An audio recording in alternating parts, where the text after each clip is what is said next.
नमस्कार। ये आकाशवाणी पटना है। अब आप खालिद रशीद से प्रादेशिक समाचार सुनिए। पहले मुख्य समाचार। प्रधानमंत्री नरेंद्र मोदी आज नई दिल्ली में कृषि और ग्रामीण संपन्नता विषय पर पोस्ट बजट वेबिनार को संबोधित करेंगे। मुख्यमंत्री नीतीश कुमार आज पटना में सक्षमता परीक्षा उत्तीर्ण 59,000 से अधिक विशिष्ट शिक्षकों को नियुक्ति पत्र प्रदान करेंगे। बिहार की आर्थिक स्थिति में तेजी से हो रहा है सुधार। आर्थिक सर्वेक्षण के अनुसार पिछले एक दशक में 3.5 गुना बढ़ी अर्थव्यवस्था। और पश्चिमी विक्षोभ के प्रभाव से प्रदेश के अधिकांश हिस्सों के मौसम में तेजी से हुआ बदलाव। राजधानी पटना और आसपास के क्षेत्रों में गरज के साथ हुई बारिश। अब समाचार विस्तार से। प्रधानमंत्री नरेंद्र मोदी आज नई दिल्ली में कृषि और ग्रामीण संपन्नता विषय पर एक दिन के पोस्ट बजट वेबिनार को संबोधित करेंगे। इस कार्यक्रम में सभी केंद्रीय मंत्री शामिल होंगे। वेबिनार में वर्ष 2025 की बजट घोषणाओं के प्रभावी कार्यान्वयन के लिए नीति तैयार करने पर विचार विमर्श किया जाएगा। वेबिनार में कृषि विकास और ग्रामीण संपन्नता के बारे में विशेष चर्चा होगी। इससे बजट की परिकल्पना को साकार करने में सामूहिक दृष्टिकोण सुनिश्चित होगा। कृषि और किसान कल्याण मंत्री शिवराज सिंह चौहान ने भी इस कार्यक्रम में अपने विचार रखेंगे। वेबिनार का उद्देश्य निजी क्षेत्र के विशेषज्ञों, उद्योग जगत के प्रतिनिधियों और विषय विशेषज्ञों सहित सभी हितधारकों को एक साथ जोड़ना है। मुख्यमंत्री नीतीश कुमार आज सक्षमता परीक्षा के दूसरे चरण में उत्तीर्ण 59,028 विशिष्ट शिक्षकों को नियुक्ति पत्र प्रदान करेंगे। पटना के संवाद भवन में नियुक्ति पत्र वितरण समारोह का आयोजन किया गया है। विशिष्ट शिक्षकों में 55,845 प्रारंभिक शिक्षक, 2,532 माध्यमिक शिक्षक और 651 उच्च माध्यमिक शिक्षकों को नियुक्ति पत्र दिया जाएगा। इस समारोह में उप मुख्यमंत्री सम्राट चौधरी और विजय कुमार सिन्हा तथा शिक्षा मंत्री सुनील कुमार समेत कई गणमान्य लोग शामिल होंगे। प्रदेश की आर्थिक स्थिति में तेजी से सुधार हुआ है। अर्थव्यवस्था के क्षेत्र में देश में सबसे तेजी से बढ़ने वाले राज्यों में बिहार दूसरे स्थान पर है। उप मुख्यमंत्री सह वित्त मंत्री सम्राट चौधरी ने बजट सत्र के प्रथम दिन कल राज्य का आर्थिक सर्वेक्षण पेश करते हुए यह जानकारी दी है। आर्थिक सर्वेक्षण पेश करने के बाद संवाददाताओं से बातचीत करते हुए श्री चौधरी ने कहा कि वित्तीय वर्ष 2024-2025 के दौरान बिहार की विकास दर 14.5% रही है, जबकि प्रति व्यक्ति आय 12.8% बढ़कर 66,828 हो गई है। ये आर्थिक सर्वेक्षण 2024 वर्ष 2023-24 में बिहार का सकल घरेलू उत्पाद वर्तमान मूल्य पर 8,54,429 करोड़ का है और स्थिर मूल्य पर 2011-12 4,64,540 करोड़ का अनुमानित है। वर्ष 2023-24 के सकल घरेलू उत्पाद में गत वर्ष की अपेक्षा वर्तमान मूल्य पर 14.5% और स्थिर मूल्य पर 9.2% की वृद्धि हुई है। वित्त मंत्री ने कहा कि वर्तमान में बिहार की अर्थव्यवस्था का आकार 3.5 गुना बढ़ गया है। आर्थिक सर्वेक्षण 2024-25 के अनुसार बिहार का सबसे धनी जिला पटना है। जिले में सालाना प्रति व्यक्ति आय 1,21,396 रुपए है। इस सूची में बेगूसराय दूसरे और मुंगेर तीसरे स्थान पर है। सर्वेक्षण के अनुसार प्रति व्यक्ति आय में शिवहर सबसे पीछे है। जिले के लोगों की सालाना प्रति व्यक्ति आय 19,561 रुपए है। केंद्रीय अन्वेषण ब्यूरो सीबीआई ने कहा है कि आईआरसीटीसी में अनियमितताओं से जुड़े भ्रष्टाचार के मामले में पूर्व रेल मंत्री और राजद अध्यक्ष लालू प्रसाद सहित कई आरोपियों के खिलाफ मुकदमा चलाने के लिए पर्याप्त सबूत हैं। इस मामले में लालू प्रसाद की पत्नी राबड़ी देवी, उनके बेटे तेजस्वी यादव समेत कई आरोपी हैं। न्यायालय ने सीबीआई की दलील सुनने के बाद इस मामले से संबंधित दस्तावेजों की सूची पेश करने को कहा है। यह मामला आईआरसीटीसी के 2 होटलों का परिचालन अनुबंध एक निजी फर्म को देने में अनियमितताओं से जुड़ा हुआ है। केंद्र सरकार ने पासपोर्ट संबंधी नियमों में संशोधन किया है। नए नियमों के अनुसार 1 अक्टूबर 2023 या उसके बाद जन्म लेने वाले पासपोर्ट आवेदकों के लिए उपयुक्त प्राधिकारियों द्वारा जारी जन्म प्रमाण पत्र ही जन्म तिथि का एकमात्र प्रमाण पत्र होगा। पासपोर्ट नियम 1980 में संशोधन को क्रियान्वित करने के लिए एक आधिकारिक अधिसूचना जारी की गई है। नए नियमों के अनुसार जन्म और मृत्यु पंजीकरण अधिकारी, नगर निगम तथा जन्म और मृत्यु पंजीकरण अधिनियम 1969 के अंतर्गत किसी अन्य प्राधिकारी द्वारा जारी जन्म प्रमाण पत्र 1 अक्टूबर 2023 को या उसके बाद पैदा हुए व्यक्तियों के लिए जन्म तिथि के प्रमाण के रूप में स्वीकार किए जाएंगे।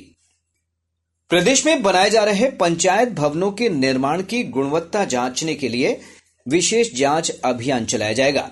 इस अभियान के लिए प्रमंडल क्षेत्र स्तर पर इंजीनियरों की टीम गठित की जाएगी। यह टीम पंचायत भवनों की निर्माण गुणवत्ता की जांच कर अपनी रिपोर्ट विभाग को सौंपेगी। भवन निर्माण विभाग के सचिव कुमार रवि ने पंचायत भवनों की समीक्षा के बाद ये निर्देश दिए हैं।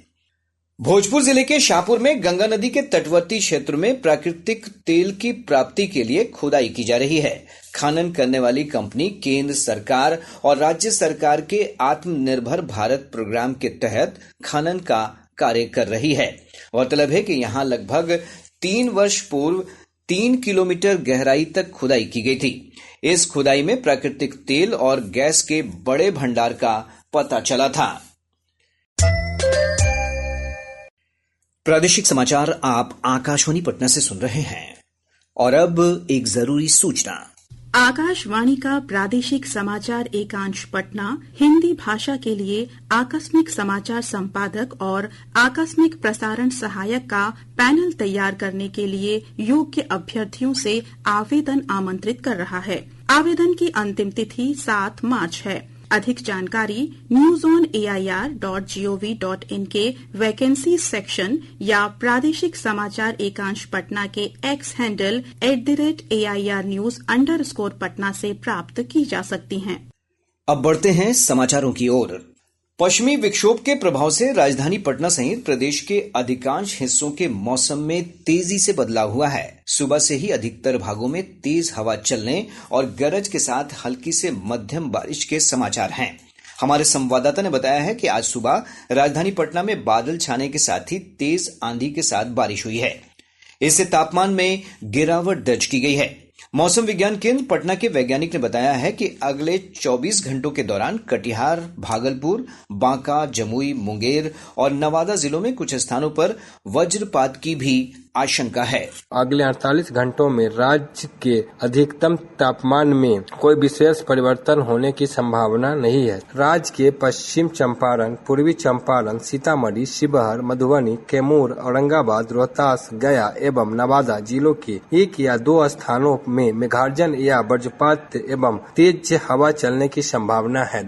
इधर मौसम विभाग ने 1 से 2 घंटों के दौरान पटना और वैशाली जिले में तेज हवा और मेघ गर्जन के साथ मध्यम बारिश की चेतावनी जारी की है। इस दौरान वज्रपात की भी आशंका है। मुस्लिम समुदाय के पवित्र महीने रमजान की शुरुआत कल 2 मार्च से होगी। फुलवारी शरीफ स्थित इमारत शरिया, बिहार, ओडिशा, झारखंड के काजी शरीयत मौलाना मोहम्मद अंजार आलम कासमी ने बताया कि कल चांद नहीं देखा गया, इसलिए आज शाबान की 30 तारीख है। कल पहला रोजा होगा। 28 फरवरी को रमजानुल मुबारक का चांद नजर नहीं आया और न मुल्क भर में कहीं से चांद देखे जाने की कोई खबर मौसूल हुई। इस एतबार से 30 की रुयत का एतबार करते हुए 2 मार्च 2025 रोज इतवार को रमजानुल मुबारक की पहली तारीख करार पाई। तमाम मुसलमान 2 मार्च 2025 रोज इतवार से रोजा रखने का एहतमाम करें और 1 मार्च से तरावीह का भी एहतमाम करें।